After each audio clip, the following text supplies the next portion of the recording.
comunicarse con Cuba es como comunicarse con Venezuela, ¿no? Con la dimensión desconocida. Así que voy a aprovechar el tiempo que ya tengo a Antonio Rodiles en línea, activista política, coordinador Estado de Sal. Antonio, qué bueno que estás con nosotros. Bienvenidos a Radio Mambí. Bueno, gracias Lupe por la invitación. Un saludo también a todos los oyentes. Les comentaba a los oyentes los titulares cuando uno revisa, ¿no?, la situación de este éxodo de los últimos tiempos, las últimas semanas, casos 2-3 meses de lo que está pasando con los cubanos, y les decía, más de 47,000 cubanos han ingresado de manera irregular en los Estados Unidos. Es un titular de hace 2 días. Titular de hace un mes: caen 143 cubanos en redada de migración en México. Titular de hace 2 días: detienen a más de 200 migrantes cubanos en Honduras.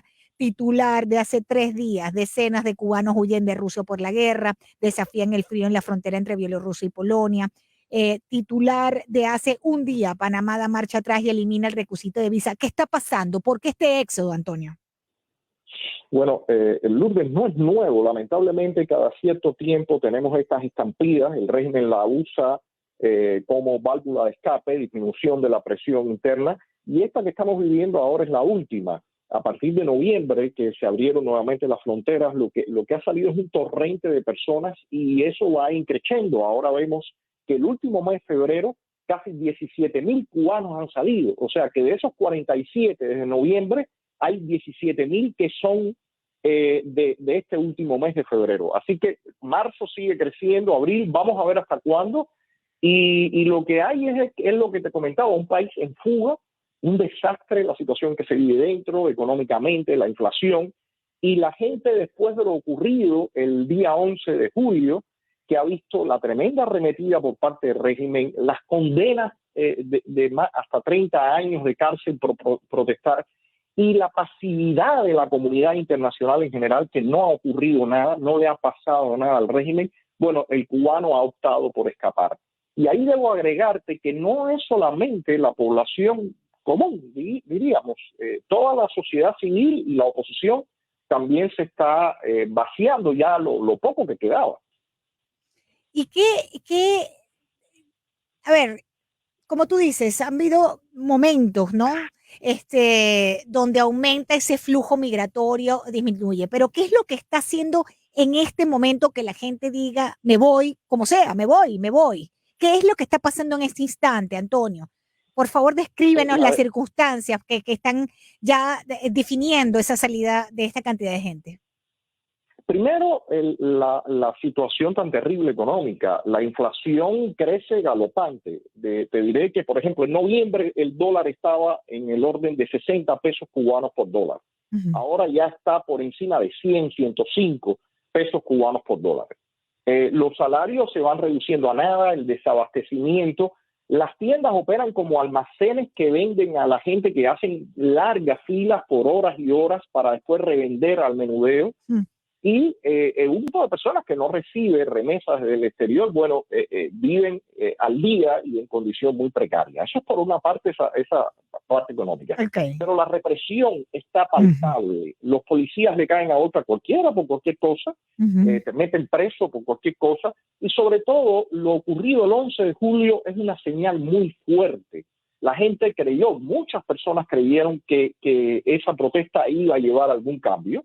Y evidentemente, como mismo ha pasado en Venezuela o en Nicaragua, estos regímenes no quieren soltar el poder. Ellos quieren tener todo el control, y para ello reprimen al nivel que tengan que hacerlo, y fue lo que ocurrió. Y la gente ha leído que ante tanta impunidad lo que queda es escapar. Es como habitar en una cárcel, ¿no? ¿Qué te queda cuando tú estás viviendo en una cárcel? Bueno, escapar. Y las cifras hablan por sí solas, amigos oyentes y Antonio. La entrada de cubanos en situación irregular a Estados Unidos registró un récord de 16,657 ciudadanos de la isla durante el mes de febrero. La mayoría por zonas fronterizas con México. Es la cifra más alta en un mes en 20 años, de acuerdo con un informe que estoy viendo aquí del Departamento de Aduanas y Protección de Fronteras. En los 5 primeros meses del año fiscal del 2022, iniciado en octubre, han entrado por puntos fronterizos un total de 47,431 inmigrantes cubanos. ¿Por dónde vienen? ¿Cómo llegan a los Estados Unidos? La mayoría está saliendo vía Nicaragua, se van de La Habana a Managua, están pagando precios por encima de los $3,000 por boleto y después empiezan toda esa caminata Centroamérica-México Mm, hasta llegar a la frontera. Pero ahora hay que tomar en cuenta algo también. Empieza a ya mejorar el tiempo, empieza a mejorar las condiciones del mar, se acerca el mm. verano y van a empezar sin dudas a incrementarse las llegadas en botes, en balsas, en lanchas. Eso es algo que siempre ocurre durante el periodo donde mejoran las condiciones del mar. Y ya hoy mismo estaban llegando otros grupos de cubanos allá a Key West, creo, Mm. y veremos que ese número seguramente se va a incrementar. Con la agravante que antes muchas de esas personas llegaban y pisaban tierra y legalizaban su estatus, ahora ya no es así. Mm. Y algunos incluso son regresados nuevamente a la isla. Aquí estoy viendo que durante el mismo periodo que estábamos hablando de estos 5 meses, a partir de octubre, la Guardia Costera de Estados Unidos y la patrulla fronteriza, perdón, han detenido a más de 1.000 cubanos que intentaron llegar a territorio estadounidense por vía marítima, lo que tú estás explicando, que exactamente, habitualmente, a partir de la primavera hacia el verano, pues como mejoran esas condiciones atmosféricas, pues deciden salir. Ahora, fíjate tú, también vemos caras conocidas, ¿no? En este éxodo. Estamos viendo figuras importantes de la oposición y de la sociedad civil también yéndose del país y también a miembros, mira, de los medios de comunicación. Hemos visto 3 o 4 locutores, presentadores de noticias, informándonos que han llegado a tierras de libertad. Vamos primero con la oposición. Ese éxodo de oposición y sociedad civil, ¿a qué obedece? Mira, la gente creyó que realmente tenía la fuerza para sacudir al régimen y lograr tirar esta tiranía. Eso es una polémica fuerte que se ha dado al interior de la oposición. Nosotros llevamos tiempo diciendo, viendo la experiencia de ustedes en Venezuela, viendo la experiencia también de Nicaragua, diciendo aquí se necesita muchísima más articulación y sobre todo muchísima más voluntad política para apoyar a la oposición interna. Ya uno tiene unos años de experiencia de trabajo, hemos enfrentado la represión del régimen y conocemos cómo se manejan. Y muchas personas creyeron que un poco de activistas y un poco de artistas podían voltear de cabeza al castrismo. Mira, la realidad ha sido que cuando el castrismo fue hacia arriba con todo, a barrer con todo, ellos se percataron de que el enemigo era más violento de lo que ellos creían y lamentablemente han tenido que abandonar el país debido a toda la represión que han sufrido. Sin embargo, Lourdes, y lo he repetido en otros programas, todavía no existe la voluntad política de que se dé un debate y una discusión sobre lo que se está viviendo en la isla. Todavía se oyen discursos diciendo al castrismo le falta nada para caerse, la oposición, o sea, esos discursos que se repiten mucho al escenario que se ha dado en Venezuela, Sí, donde algunas veces decían ya lo que nos queda es casi firmar sí. el acta de defunción, Y aquí estamos. pero la realidad, Ujú. exactamente, mientras no exista una discusión abierta y clara, seria, no en descalificativos personales, insultos, difamaciones, no, una discusión política seria de cara a cara entre todos nosotros y también hacia la mayoría de los cubanos, va a ser casi imposible derrotar a estos sistemas que al final llega un momento que se quitan la careta y reprimen brutalmente con la mano en la cintura. ¿Y tú qué piensas? Antes de eso, antes de preguntarte eso, y este éxodo de figuras de los medios de comunicación, de presentadores de noticias, que vienen para acá y dicen, por fin puedo hablar, por fin soy feliz, aquí estoy leyendo que aquí hay otras figuras Sí. conocidas, bueno, unos personajes aquí, presentadores de noticias, otro presentador de televisión cubana que llegó a Miami. ¿Qué es esto? Evidentemente hay individuos que al ver toda esta escalada no están dispuestos a jugar todas sus cartas al sistema. Y el oportunismo de ellos tiene cierto límite y prefieren en algún momento abandonar la nave del castrismo. Eso, te digo, no es nuevo, ha ocurrido en otras ocasiones, pero sobre todo ahora con el movimiento de información que hay en redes sociales y en Internet, y sobre todo ellos mismos verse en las redes sociales las fotos de ellos representando, siendo los rostros del régimen y demás. Hay un momento que ellos dicen, mira, hasta aquí llegué y se acabó, no deseo seguir arriesgando mi futuro. Yo creo que tiene que ver con eso y definitivamente es importante que también se haga todos esos llamados de atención a las personas que siguen brindando su rostro para alabar al castrismo, ¿no? ¿Que tú crees que hay algo de eso allí? ¿Cómo? ¿Tú piensas que hay algo de eso allí? Lavarle el En rostro al el caso, castrismo. Uh-huh. sí, bueno, por supuesto, todos estos periodistas que han sacado de ellos, sobre todo muchos muchachos jóvenes, Exacto. que de momento son usados, ¿no? Hay una generación que ya empieza a tener cierta edad, empieza a ver todo. Pero sí son Y ya usados, conoce. Antonio, perdóneme que te interrumpa, porque aquí ayer, o sea, abrimos las líneas sobre ese tema y les han dicho descarados, les han dicho cómplices, porque me explicaban algunos oyentes cubanos aquí en Mambí que para tú poder tener un cargo como lector de noticias en el canal oficial de Cuba, mínimo tú tienes que ser miembro de la nomenclatura cercana castrista, ¿ah? Sí, claro que lo Entonces, son. Por eso te decía, son uh-huh, oportunistas. O sea, uh-huh. son oportunistas, pero el nivel de compromiso que ellos tienen con el régimen no es suficiente como para seguir arriesgando. Pero definitivamente son oportunistas, personas. Aquí todo el mundo sabe lo que está pasando en el país. O sea, no es algo nuevo, no es que la gente no sepa. O sea, hay información completa de todo lo que está ocurriendo y sobre todo a partir del día 11, toda la arremetida ha sido visible, los videos de las golpizas y demás. O sea, todo el mundo, de hecho, ten en cuenta que hay figuras de la cultura, músicos, Chucho Valdés y otros músicos populares acá conocidos, que decidieron hacer declaraciones en contra de lo que había ocurrido el día 11 de julio.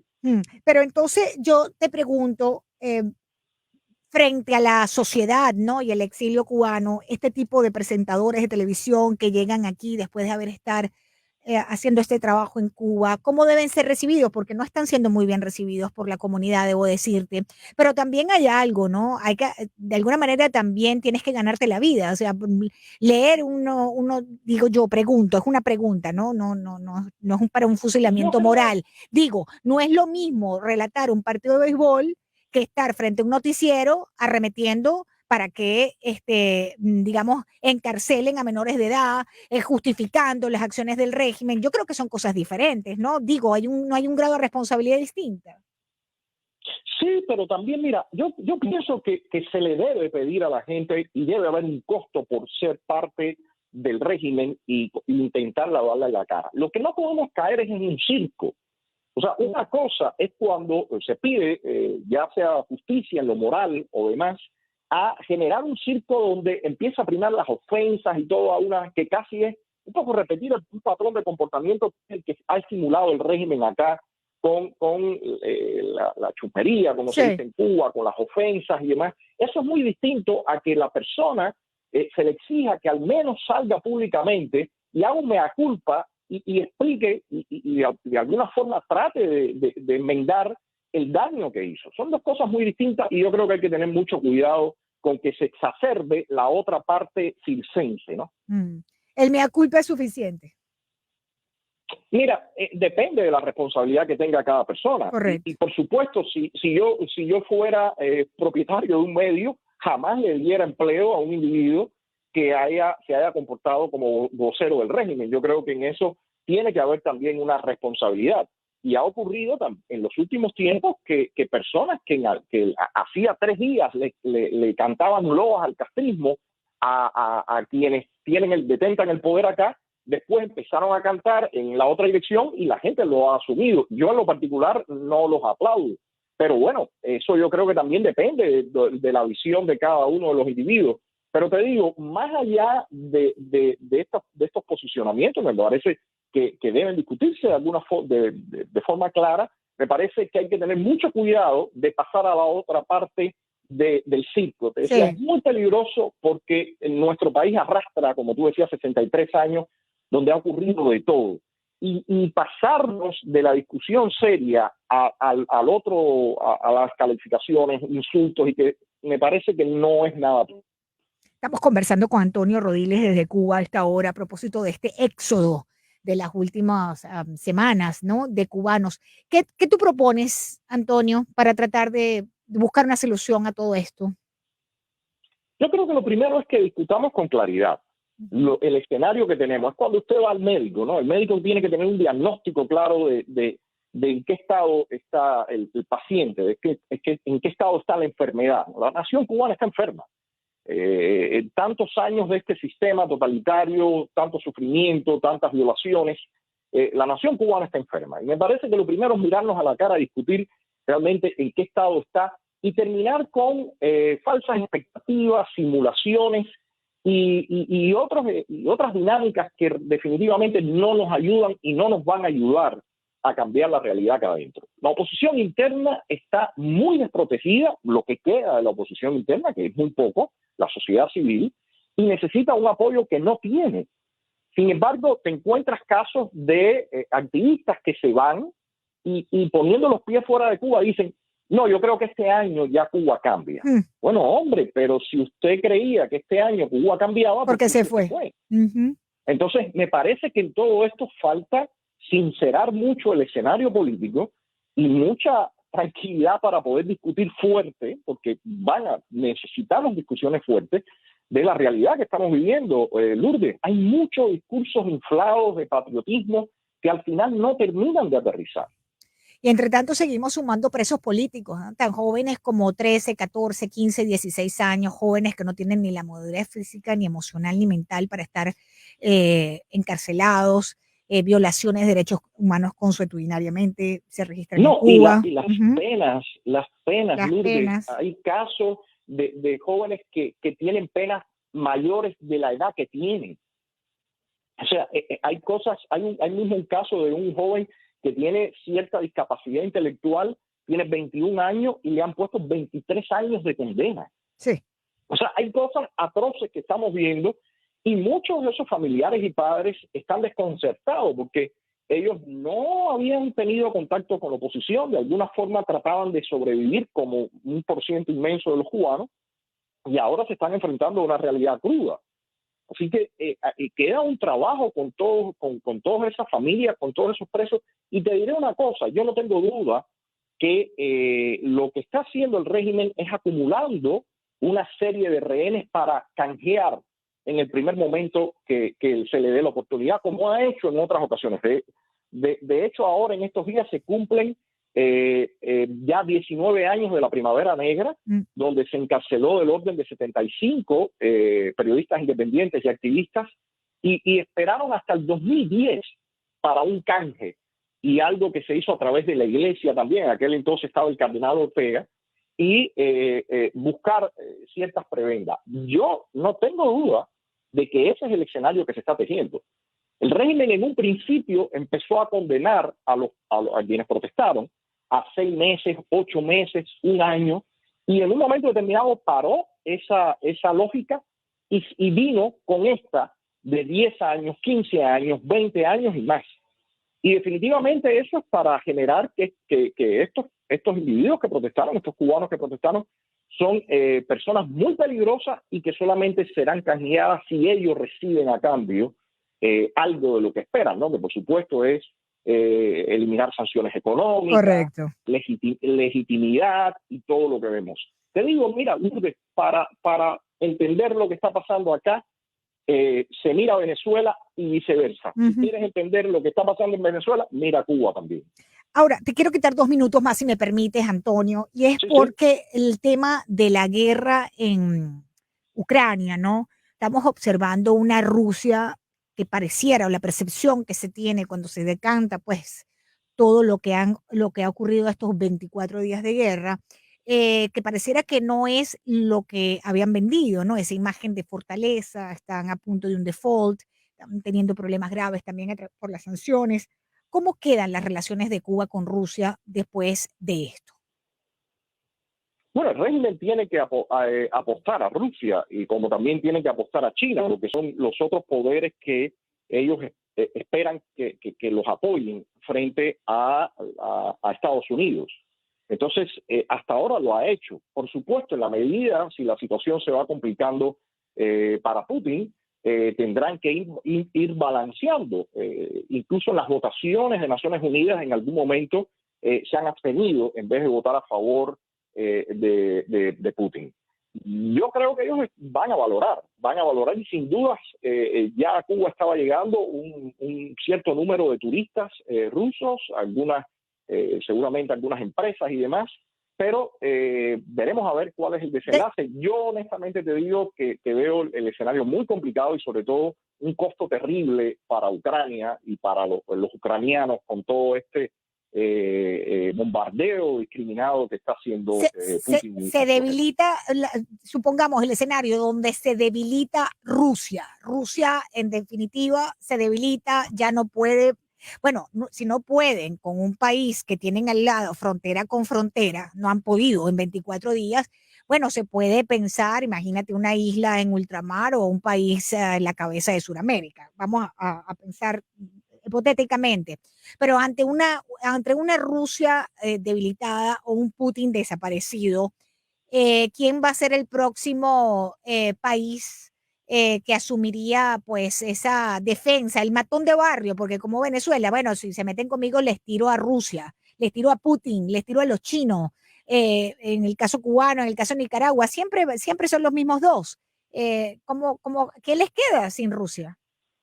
Habría que ver cuál es la lógica que va a usar la actual administración, porque recuerda que en el mismo caso, por ejemplo, de Venezuela, ahora se han dado contactos, vamos a ver si prosiguen o no prosiguen, ha habido protestas, señalamientos, pero si la administración actual opta por un acercamiento a los que pueden ser socios de Rusia para tratar de ganarlos ellos de su lado o al menos no dejarlos menos activos en favor de Rusia, bueno, vamos a ver que quizás estos individuos y el chavismo y el orteguismo tengan un respiro.